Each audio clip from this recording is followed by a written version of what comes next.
Hello, beautiful people.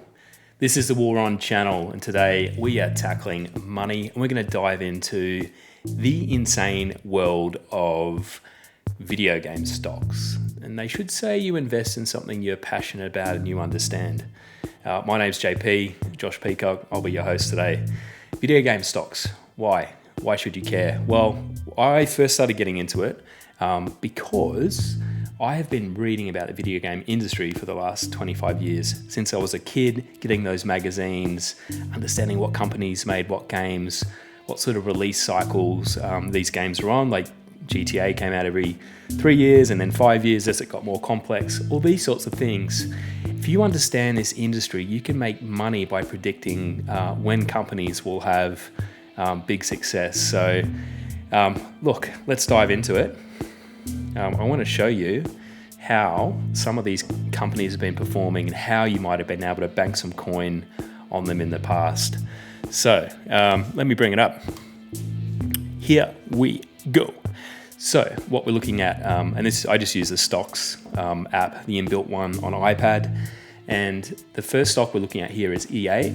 And if you just look at one day, obviously that doesn't tell you much, but if we kind of dial back a month, and you can see this kind of like massive event 6 months out, which was the acquisition of Codemasters.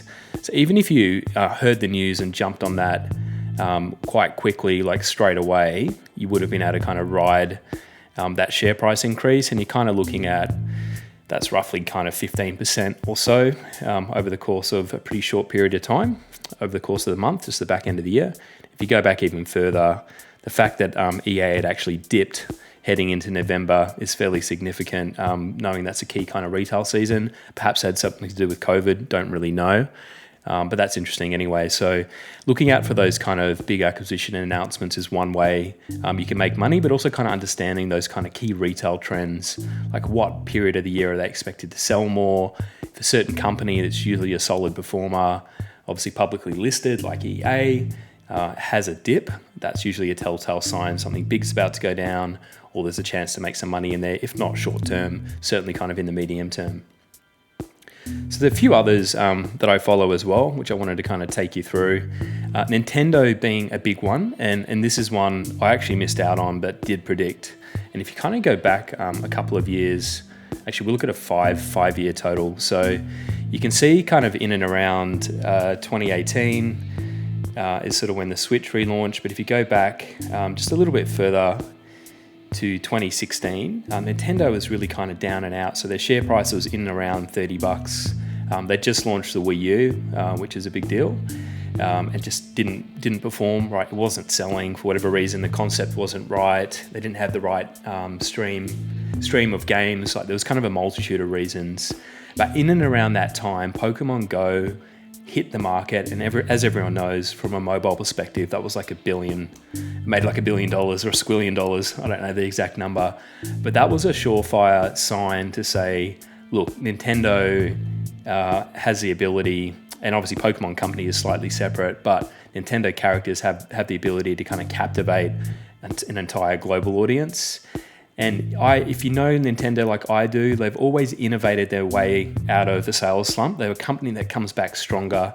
They're a company that's just got such rich IP, kind of similar to Disney in a lot of ways. But they've just kind of got this history of innovation since the beginning. So they started out as a trading card company. They then got into video games, and they've just kind of, created their own kind of segments and markets. And they just kind of zig when the rest of the market is zagging. So Nintendo's a company you can always count on to come back. So when I knew when the Wii U was a bit of a slump, that they were just having a bit of an off generation, and surefire enough, like within a few months, they'd kind of come back very strong. They then launched the Switch after Pokemon Go, and you're now looking like an $82 share price. They've got new leadership. They're looking at opening theme parks. They're looking at getting into movies. So it's a really good buy, even at this price point. But if it ever does kind of dip again, it's a company you can count on to come back. So another stock I'd definitely keep an eye on.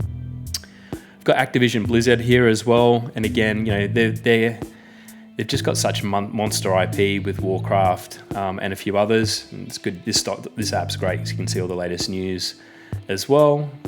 League of Legends, I think, is a Activision Blizzard game, but games that people have been playing for like 10 or 20 years. So again, they've been able to kind of crack that mass appeal, and you can see these huge swings in share price. So looks like at the end of 2018, they'd hit this enormous high in and around kind of $80 or so on the stock market, and then they had the significant drop off. So in that dip would have been a good time to buy, and again, a company just with that rich IP that's able to kind of bounce back time and time again. So now actually eclipsing their performance previously. So a lot of it's, this growth is based on broader kind of consumer confidence, and we know, NASDAQ and the kind of global share market's doing quite well at the moment. That might change with the new administration in the US, but you can tap into that knowledge, based on things that you're passionate about and make some real money from it. The next one to dive into, and this is kind of one that I could recommend now as a buy, so CD Projekt Red. So they launched recently the Cyberpunk game, but they're famous for working on The Witcher. And again, these are massive franchises spanning all the different consoles and have continued to sell for I think The Witcher 3 has been selling for the last 6 to 8 years. It's been an absolute monster. And the game keeps getting better and people love it. And the real commitment there to quality. Again, massive kind of rise. And if we go back, just kind of zero in the window a bit, if we kind of zero in on the last so many months, last month, actually probably 3 months is a better view. And you can see in and around, there's a few delays, obviously around, this is Cedar Trust. These are the wrong guys. I can't look at this. I'm like, this doesn't make sense. Anyway, we can talk through it, but CD Projekt Red, let me see if I can find it. I'm sure it's CDR is the CD Projekt Mexico. I don't think that's it. That is it. I don't know why I'm not getting a graph unless they've halted share prices. We might be able to find it on Google. Let's have a look. CD Projekt Red share price. Now this is important that I do share this with you guys because this is kind of a live opportunity. And we go back 6 months. Yeah, so you can see here. So obviously, had a good strong share price. So we're kind of heading into the launch of Cyberpunk, which I've been working on for the last 10 years. It's an enormous game. And there was an enormous amount of hype behind it. So it should have been a surefire sales success.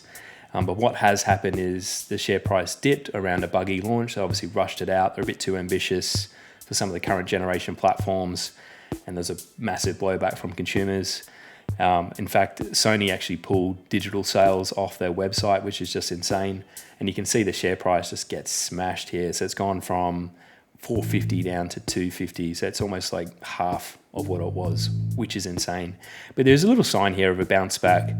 I think they announced some of the latest data that they've actually sold through 13 million units, including refunds. So this makes Cyberpunk an absolute juggernaut regardless. And this is a company that's committed to getting this game back on track. They're committed to producing the best quality games and content they can. The fact that they're ambitious and they've had a bit of a stumble, they've obviously learnt from it, but they've got great talent in the business. So this is a company you can count on to bounce back. So this is a phenomenal buy at this price point. And just heading back into the other shares, I think that's one more that we wanted to chat through today. TakeTwo. TakeTwo is certainly worth taking a look at. And let's just look at this movement in a week. It's insane. But if we kind of take a slightly longer term view, yeah, so TakeTwo, if you don't know them, they're famous for, in particular, Grand Theft Auto, but they're a massive publisher. So Rockstar sits within TakeTwo, who produces Grand Theft Auto, which is, probably one of the greatest selling games of all time. I think it was like 40 to 60 million units last time I checked. Who knows what the number is. You can play the game on every platform. You can play it on the old generation, the new generation, you name it. They've already struck a deal with Sony to take it into the new generation. So TakeTwo is a company, again, that when they have these new Grand Theft Auto releases, they've got the potential to sell 40 million units again. So, and these games take a long time to develop. So you're kind of talking about roughly 5 to 7 years at this point, and they're just getting more complex as time goes on and as technology increases. So it's been a long time since the launch of the last Grand Theft Auto game. If we go back maybe 5 years, we'll probably see it. Yeah, so I think heading into 2017 might have been the launch. Might have to go back a bit further. Let's take a look. Yeah, so that sort of 2015 to 2017 kind of increase would have been around, I guess, Grand Theft Auto on last-gen consoles. And you can see that their price continues to increase. So they will launch a new Grand Theft Auto in the next kind of 12 to 24 months. That's inevitable, I would say. And, you know, if you can get this stock at a good price anytime over the next 6 to 12 months, ahead of any sort of further announcements around GTA, there's bound to be an increase. In fact, regardless, this stock will increase when that announcement's made. So it's a good buy anyway, but you probably just want to wait a little bit and see if what's been happening in the last kind of month, whether that stabilizes and kind of comes down to a new baseline. So that would be something important to kind of keep a look on. So guys, like, you don't have to be a genius to invest in the stock market. You just need to have a subject matter that you love and know it really well. And for me, that's video games. It's a big passion of mine. I know the companies, I know the franchises, I know the cycles, and there's a real opportunity here to take advantage of that. Put a little bit of money in. You don't have to start big, start small. Put a little bit of money in, see how you go, and go from there. So I would love to know if anyone else has a passion that they invest in. Let me know in the comments. And if you think investing in video games is a good idea, or if you've had success in the past, let's get a bit of a thread going on this one. This has been the War on Money episode today. In particular, how do we get ahead and free ourselves from the tyranny of employment and set ourselves up for a future where we can really just focus on doing the things that we love. And for me, it's never been about the money per se, but about the freedom that having money and your bills taken care of enables you, and the adventures and things that you can do as a result of that. So my name's been JP. If you like this video, smash, hit, punch the like and subscribe button. That gets this video seen by more people. That makes the YouTube algorithm do its thing and means that I can invest more time making videos like this because it's working and there's an audience for it. But hey, let me know. Still starting out. Peace out.